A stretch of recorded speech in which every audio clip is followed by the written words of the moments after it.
Hey y'all, welcome back to Eat Sip Crave. Today I'm sharing a super simple and super delicious recipe for a pumpkin coconut rice that I know you guys will love.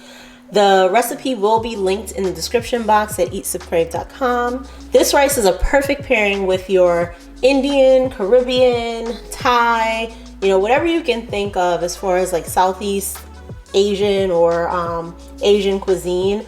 And quite honestly, this pairs very, very well alongside traditional American dishes as well. So if you haven't had a pumpkin coconut rice before, I urge you guys to try it. It is absolutely delicious, so simple to make, and just will dance all over your palate. So without further ado, let's go ahead and get into the cooking.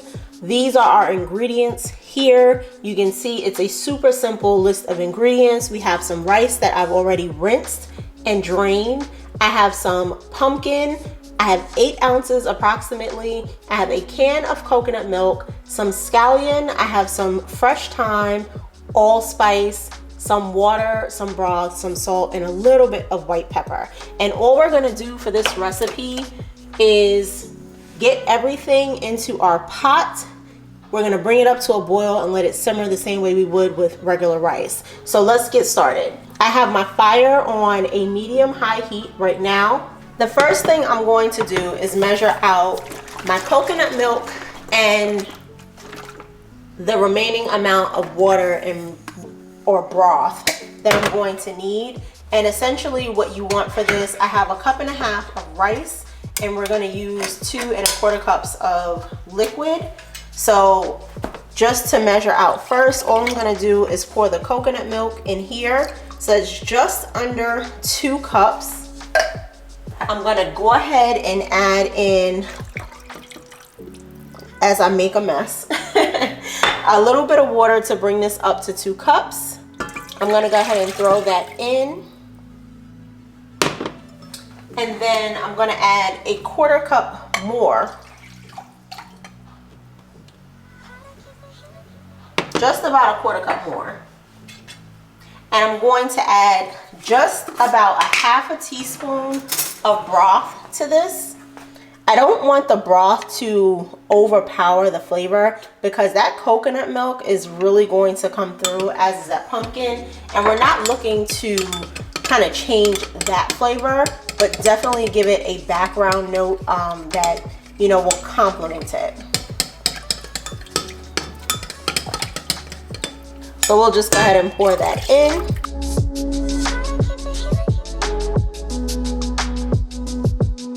And we'll give that a nice stir once everything is in the pot. I'm gonna go ahead and add my rice. Now remember, and the reason I'm saying do 2 1/4 cups is because you've rinsed rice, and rice does retain some of that water even if it does drain well. So it'll get you up to about maybe 2 1/3, a little bit over 2 1/3, and that'll be perfect for steaming the rice. Now I do have, this is fresh thyme that I had frozen, and fresh thyme actually freezes really well. So if you're afraid to buy, like fresh thyme because you don't want to waste it, definitely freeze it. It retains its flavor. The coloring might look a little off only because it was frozen as it thaws, but it's perfectly fine. Trust me. I have some allspice here. Don't be afraid of the allspice. I love allspice. It's one of my favorite warm spices. And then we also have our pumpkin, which I'm just gonna go ahead and pour out into this pot. And then one of the things that you'll notice as this kind of gets to the point of doneness, it is going to look like it is way too wet. Trust me when I tell you it's going to be perfectly cooked. So trust the process on this, trust the recipe. I would say if you're going to make this for the first time based off of my recipe, go ahead and follow the recipe, and then if you want to adjust it to your, taste, go ahead and do that. But trust me guys when I tell you, trust the process on this one. I've made this before as a kind of experiment, and then I was pretty utterly shocked at how amazingly good it was. And I thought the same thing. I was looking at my rice oh my God, this is not going to come together the way it's supposed to. And if you do the right thing with rice, which is let it sit once it cooks, it will be perfectly fine. So we have our salt here and just the tiniest bit of white pepper that we're throwing in. And then the last thing we're going to go ahead and put in is a scallion. Now I'm only using one. If your scallions are of regular size, I would say go ahead and use 2. You're not gonna cut this, you're not gonna, do anything other than fold it over and sit it on top. This is going to release a subtle onion flavor without overpowering your rice. Trust me, you don't want that cut up in there. It's gonna take away from the flavor. So now that we have everything in the pot, all we're gonna do is bring this up to a boil.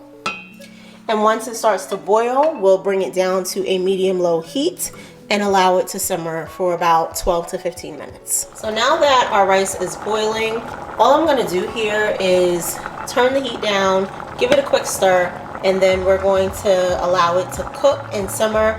We're not gonna touch the pot again after this until it's done. I would set your timer at about 12 minutes and then double check at that point to see if it needs to cook for another minute or 2.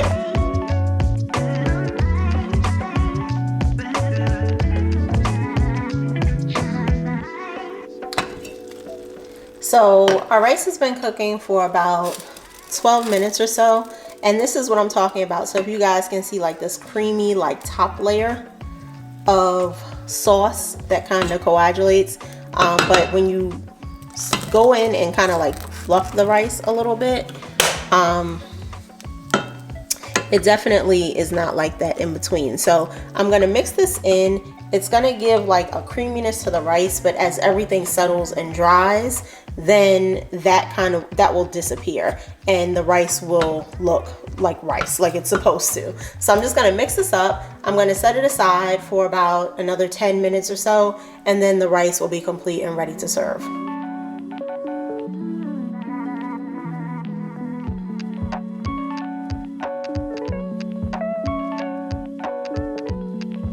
Definitely know that it's going to stick a little bit to the bottom, but you can leave that out or cook it just a little bit less. Now, the one thing I did not put in this that is optional, and I did put it in there the first time, is about a teaspoon of sugar. That'll just help sweeten the rice a little bit. I'm gonna try it without the sugar this go round. It probably will have a slightly less sweetened flavor and a little bit more of a savory taste that will come through. But with the sugar, it is really good. If you like a sweeter kind of like, Caribbean style rice, I would add in just about a teaspoon of sugar. So now that I've mixed this in, all I'm gonna do is set this aside, make sure it's off my burner here, because electric stove, this will continue to cook whatever is sitting on it while it's hot. Once this sits and kind of comes together for a little bit, I will plate it, and then that will be how we'll serve our rice. If you like this recipe, thumbs up the video. I hope you'll give it a try. Thank you guys for watching, and until next time, eat well, sip lively, embrace the crave.